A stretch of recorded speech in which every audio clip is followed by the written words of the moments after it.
اللہ فیض ہے، وہ فیاض ہے، اس نے فیض پہنچانا ہے، لیکن جب اس نے خلقت کا آغاز کیا تو کوئی نقطہ آغاز تو ہوگا، کوئی نقطہ آغاز تو ہوگا، اس سے آگے بات چلے گی، کوئی پہلا نقطہ ہوگا جہاں واجب ممکن کو وجود بخشے گا۔ اب چونکہ اللہ کمال ہی کمال ہے، توجہ ہے حضرات کی، لہذا وہ جو پہلا نقطہ ہوگا اس کو عالم ممکنات میں یہ صفت اور یہ خصوصیت حاصل ہونی چاہیے کہ وہ بھی کمال ہی کمال ہو۔ اگر ایسا نہ ہوا اور اس میں کوئی نقص پایا گیا تو یہ نقص بننے والے کی طرف نہیں، یہ بنانے والے کی طرف پلٹے گا۔ آپ کہیں گے یہ کیا کہہ دیا؟ کیا بچے جو ہمارے ہاں نعوذ باللہ من ذالک اپاہج پیدا ہو جاتے ہیں، کیا ان کا خالق اللہ نہیں ہے؟ بالکل ہے۔ تو جو ان میں نقص آیا ہے کیا یہ نعوذ باللہ اللہ کی طرف پلٹے گا؟ نہیں حضور، میرا جملہ یہ نہیں ہے۔ میں نے کہا اللہ جب براہ راست کسی کو خلق کرے گا اور بیچ میں کوئی واسطہ نہیں ہوگا تو چونکہ کمال مطلق سے صادر ہو رہا ہے، اس لیے عالم ممکنات میں جس قدر کمال ہو سکتے ہیں وہ اس میں ہوں گے۔ اگر کوئی نقص رہ گیا تو یہ نقص اس کی طرف پلٹے گا کہ جس میں بنانے اور بننے والے میں کوئی واسطہ نہیں تھا۔ اگر واسطہ نہ رہے تو کمال مطلق سے کمال ہی صادر ہوگا۔ اب آپ اسے جو بھی نام دیں، ہم اسے حقیقت محمدیہ جانتے ہیں، اور چونکہ وہ حقیقت محمدیہ ہے لہذا ہر کمال جو موجودات ممکنات میں تصور کیا جا سکتا ہے وہ ان میں ہے، یعنی اللہ کے کمالات نے حقیقت محمدیہ میں تجلی کی ہے۔ اور جب یہ متجلا ہوئے تو اب اگر آپ کہیں کہ اس میں حسنہ کمال کو ظاہر کرتا ہے تو یہ 14 بھی اس کے کمال کا اظہار ہے، لہذا یہ اس کے اسماء حسنہ ہے۔ لہذا اب اگر کسی کو یہ پریشانی لاحق ہو جائے کہ جناب اللہ کو پکارنا ہے تو ہم بس اس اسم سے پکاریں جو اللہ ہے، جو احد ہے، جو سمد ہے، جو واحد ہے، ان اسماء سے بھی پکاریے اپنی جگہ۔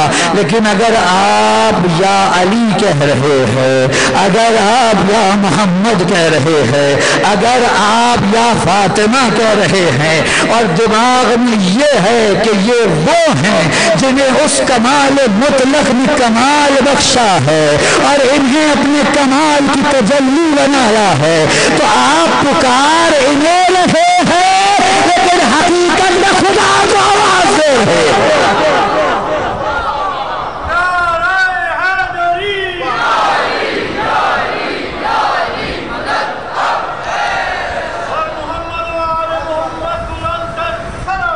اللہ۔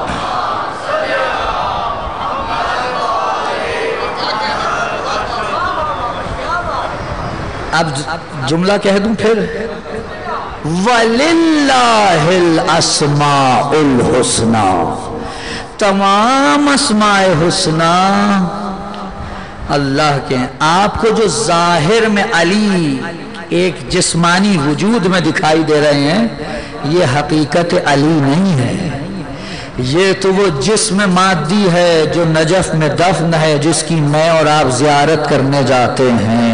حقیقت علی اس جسم مادی سے بہت ماورا ہے، وہ اس سے بہت ماورا ہے۔ یہ وہ حقیقت محمدیہ ہے جو اول مخلوق ہے، جو تمام کمالات کی جامع ہے۔ اب جملہ کہنے دیجئے، کوئی کمال ایسا نہیں ہے جو اس غنی مطلق نے اپنے ان 14 کو نہ دیا ہو۔ انشاءاللہ کل گفتگو آگے بڑھائیں گے، آج کو یہیں روک رہا ہوں۔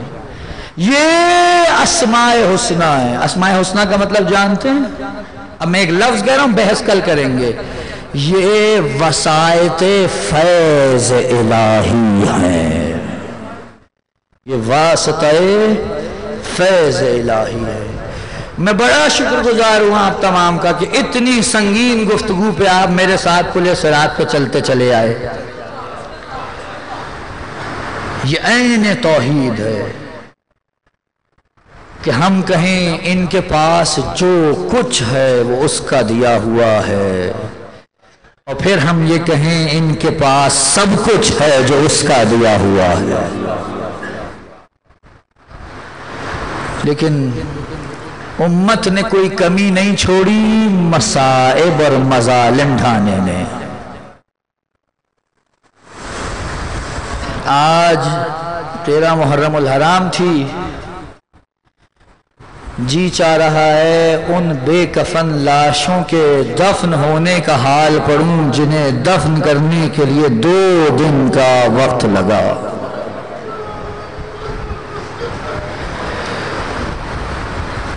غریب سے غریب شخص بھی ہو نا دنیا میں، مجلس سویم بھی تھی، غریب سے غریب شخص بھی ہو، غریب الوطن ہو یا فقیر ہو، اگر اس کا دم نکل جائے تو آس پاس کے لوگ اکٹھے ہو جاتے ہیں، کہتے ہیں اگر اس کے پاس پیسے نہیں تھے، یہ گھر سے دور تھا، آؤ ہم اس کے غسل و کفن کا بندوبست کرتے ہیں، ہم اس کی قبر کا بندوبست کرتے ہیں۔ لوگ آگے بڑھتے ہیں، کہتے ہیں نہیں اس کار خیر میں ہم حصہ ڈالیں گے۔ 3 دن اگر اپنے وطن میں ہو گزر جائے، 3 دن تک اہل محلہ کہتے ہیں اس کے گھر کھانا بنا کے بھیجو، یہ حالت سوگ میں ہے، اس کو عزاداری کرنے دو، یہ حالت سوگ میں ہے۔ نہیں معلوم وہ کیسے مسلمان تھے جنہوں نے یہ آداب رسول سے سیکھے، لیکن نواسہ رسول کا لاشا کربلا کی ریت پر ایسے ہی چھوڑ دیا۔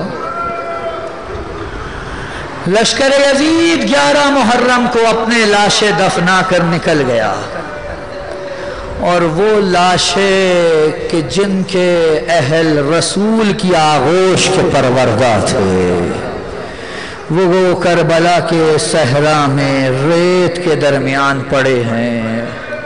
روایت مفصل ہے، میں نے چھوڑ دیا۔ بنی اسد والے آگے بڑھے کہ چلیں جا کر حسین کی لاش کو دفنا دیں، لیکن جب پہنچے تو کیا دیکھ رہے ہیں؟ لاشوں پہ سر نہیں ہے۔ پریشانی لاحق ہو گئی، کیا کہہ کے دفنائیں کہ کسے دفنایا تھا، کوئی پہچان کا ذریعہ ہی نہیں ہے۔ بس ابھی اس شش و پنج میں مبتلا تھے کہ کیا دیکھا، کوفے کی طرف سے دھول اڑتی دکھائی دی۔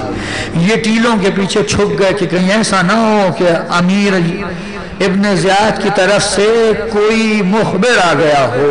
یہ آگے بڑھے اور آگے بڑھ کر جب دیکھا دھول چھٹنے کے بعد تو ایک نحیف سا جوان ہے جو سواری پہ بیٹھ کے آیا ہے، اور اس نے آ کے کہا اے بنی اسد والے پریشان نہ ہو، میں بتاتا ہوں یہ علی اکبر کا لاشا ہے، یہ قاسم کا لاشا ہے، یہ اون و محمد ہیں، یہ میرے چچا عباس ہیں، یہ میرا بابا حسین ہے۔